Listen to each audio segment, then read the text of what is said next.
Hola, cordial saludo. Mi nombre es Iván Yesí Escobar Delgado y hoy vengo a presentarles 5 obras que son trascendentales en la música, sobre todo en la guitarra. En este caso, en la guitarra clásica o criolla, española también llamada. 5 obras con sus respectivos 5 compositores, que en ocasiones fueron compositores más no los intérpretes, ¿sí? Entonces, empecemos. Empezamos con la obra o el homenaje que se le hizo a Claudio Debussy. Esta obra, hoy por hoy, en el 2023, cumple 102 años desde su estreno. Fue una obra compuesta por el maestro Manuel de Falla el 13 de febrero de 1921.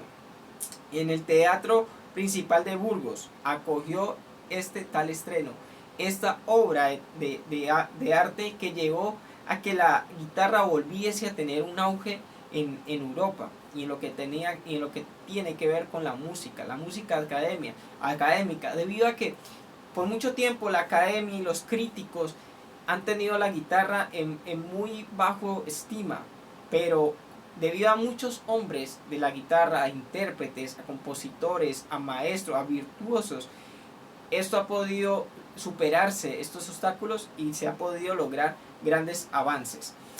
Uno de estos avances o algo que ayudó fue esta obra. Esta obra es caracterizada por ser una habanera fúnebre, transfigurada sobre el modo frigio con una cadencia andaluza, ¿sí? A modo de retrato cubista.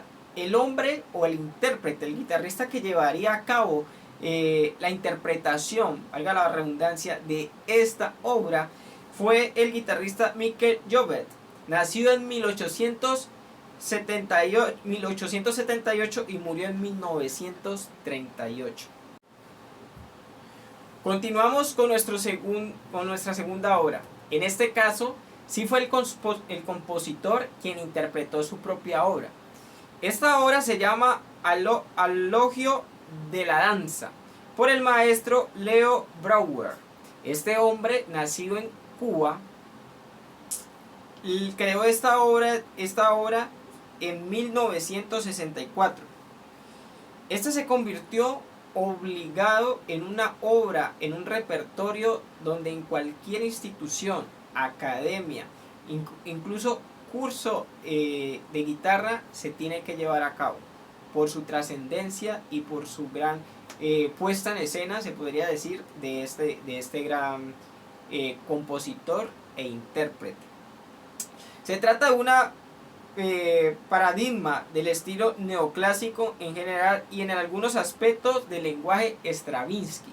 Este hombre cubano, Leo, tiene un gran feeling con las obras de arte, con el arte, con la esencia de Stravinsky. Tanto así que lo cito, donde dice mi ídolo, según el mismo Brouwer, dado que se trata de una obra en un marco tonal, extendida o expandida, y no en el sentido de tonalidad clásica común. Entonces esto hace de que la obra sea aún más extensa en el sentido melódico, armónico, ¿sí? Que tiene un sentido al cual no poseemos cierto costumbrismo, por decirlo así, sino que nos lleva a algo más y a algo nuevo, ¿sí? Entonces, y podremos, para los que son grandes, disfrutan de ese arte, de eso tan genuino, tan verdadero, ese toque que tenía Stravinsky, lo podrá seguir palpando, no en pleno, pero sí ciertas cositas en este gran compositor. Continuamos con nuestra tercera obra, que en este caso coincidencialmente une a 3 hombres: al hombre principal, a su compositor, al compositor de la obra y al intérprete, siendo el compositor también algo así como un seguidor del primer hombre. Esta obra se llama Nocturnal, After Your Dorland, ¿sí?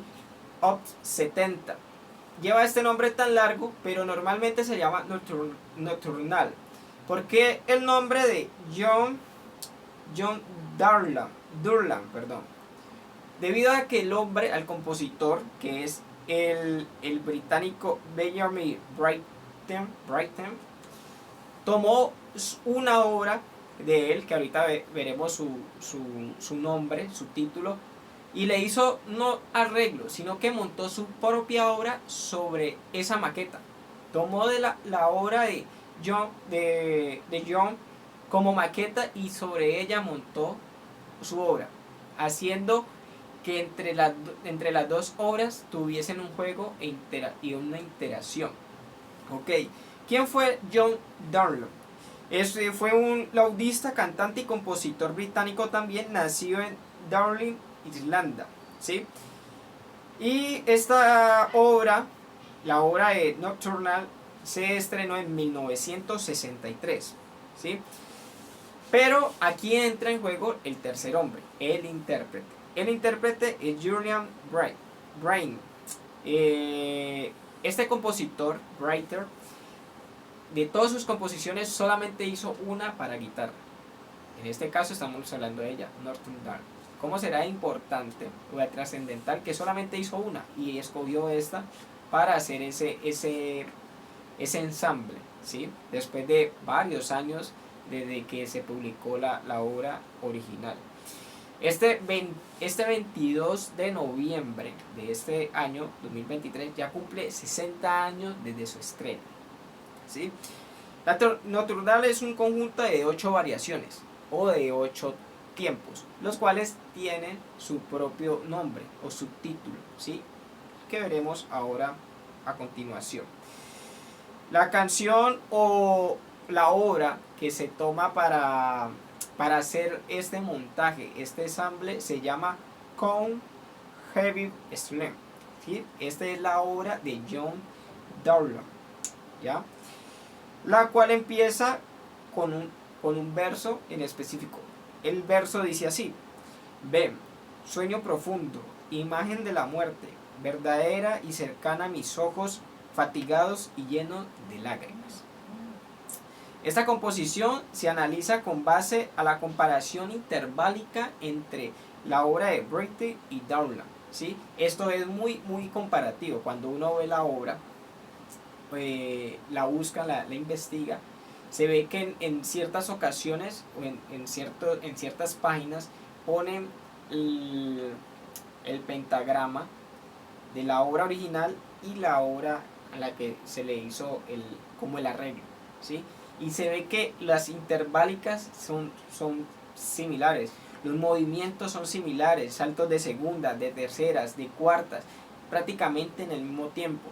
Lo que hace diferente una a la otra son esas notas de paso, son esas notas que dan ese borde, ciertos silencios, el tempo o la figura rítmica que se utiliza en dichos compases o en dichos tiempos, ¿sí? Alteraciones accidentales que se pueden encontrar también en ciertas notas. Los tiempos llevan nombre o subtítulos, como dije inicialmente, y estos son: en el primer tiempo encontramos meditativo, se llama así, meditativo. El segundo tiempo, muy agitado. El tercer tiempo es inquieto. El cuarto tiempo lo compone una larguísima escala central que se desemboca en un tritono descendente que va apaciguando la tensión hasta llegar a una parte clasificada marcha que representa la entrada, el final del cuarto tiempo y la entrada del quinto. El sexto tiempo se llama soñante, el séptimo es Henley Rocky y ya por último es pasacalle. Es una obra muy rica y me llamó mucho la atención fue eso, el cómo este compositor writer hace este ensamble, hace este homenaje también como la primera obra que vimos, porque ciertamente es un homenaje. Si tomas algo de un maestro y tratas de trabajar sobre él, no es para acolitarte la fama o la reputación o incluso para brillar más que la obra original, sino que es más un homenaje de lo que coges y de lo que te sientes identificado para hacer una obra de arte como esta. Continuamos con nuestra cuarta obra. En este caso vuelven a aparecer tres hombres: el compositor, el intérprete original o principal y aquel que lo masterizó, ¿sí?, con el tiempo.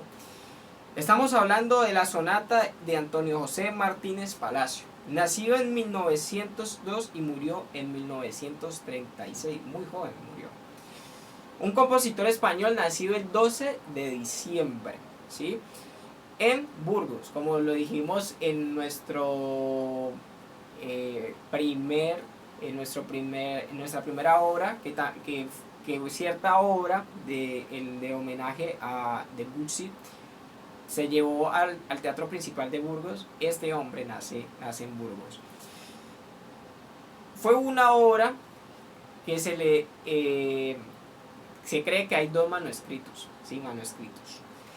Una que fue con dedicación a un hombre llamado, que es el intérprete original, Regino Sykes, ¿sí?, y otra que no lleva dedicatoria. Hasta ahora se piensa que es una obra que compone esos manuscritos, pero que la obra final es la que está firmada con la dedicación a este intérprete, ya que era muy amigo del compositor. Esta obra tiene algo particular, y es una anécdota que tiene el tercer hombre. Aquí es donde entra el tercer hombre. El manuscrito fue entregado a Ricardo Inaula por el propio Sykes, quien narra un suceso del cómo llegó esa obra a su mano. Y cito, leo: llegué a conocer la pieza por pura casualidad. Estaba visitando a Regino en el año de 1978. Aparecen cuatro fechas que son relevantes. En 1978. Estábamos buscando algo en sus archivos y entonces Rengifo dijo: oh, puede que esto te interese. Y me entregó un manuscrito precioso, la sonata de Antonio José. Y me dijo: wow, esto es una pieza importante. Entonces me puse a trabajar en ella. Y finalmente en el año 81, para la década de 81, o sea, prácticamente 3 años después, hice en Madrid la primera interpretación de la sonata. Ya era el segundo hombre que interpretaba esta sonata, ¿sí? Y en 1990, prácticamente una década después, 12 años después, él pudo, estoy citando, la interpretación en la sonata. En 1990 publiqué la primera grabación de la sonata en CD, con el título de The Dream of Carrot. ¿Sí ven? Incluso la sonata obviamente tiene su propio nombre, pero este hombre al masterizarlo, llevarlo al CD, ¿sí?, o al CD, le da este nombre en particular. Pero aquí aparece, como dijimos, tres hombres y 3 fechas, prácticamente una década después. Aunque para ciertas obras, como las que hemos visto anteriormente, cuando se hacen homenajes, cuando se lleva la interpretación, cuando se compone, e incluso para la fecha que se estrena, pasan mucho tiempo. O sea, no es como ahora, que como se lanza una canción, a como se determina una canción, se lanza. No.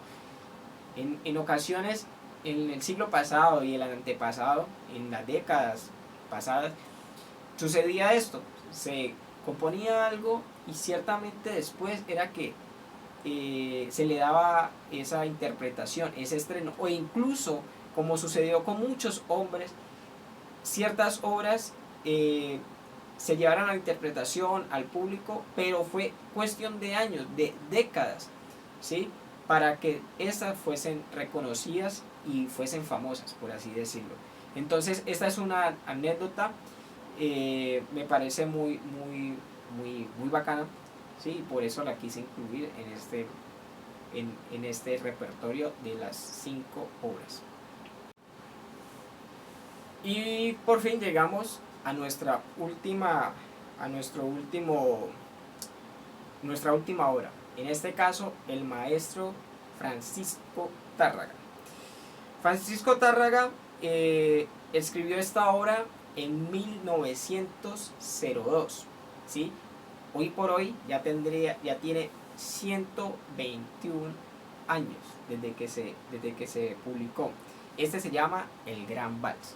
Este Gran Vals es muy conocido y ahora tocamos el porqué, pero también en la esencia de composición lo que buscaba este hombre era que fuese una obra que se podría danzar, bailar, por eso el nombre de vals, pero que fuese muy compuesta, como para una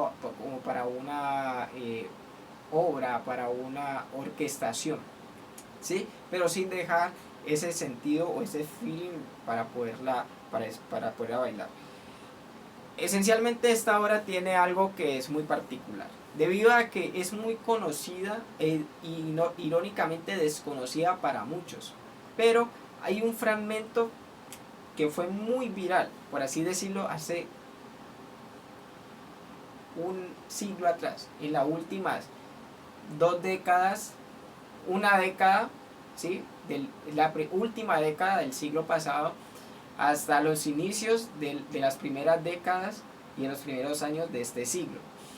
Es debido a que ciertos compases, precisamente 3 compases, fueron predeterminados en un modelo de celular para ese entonces.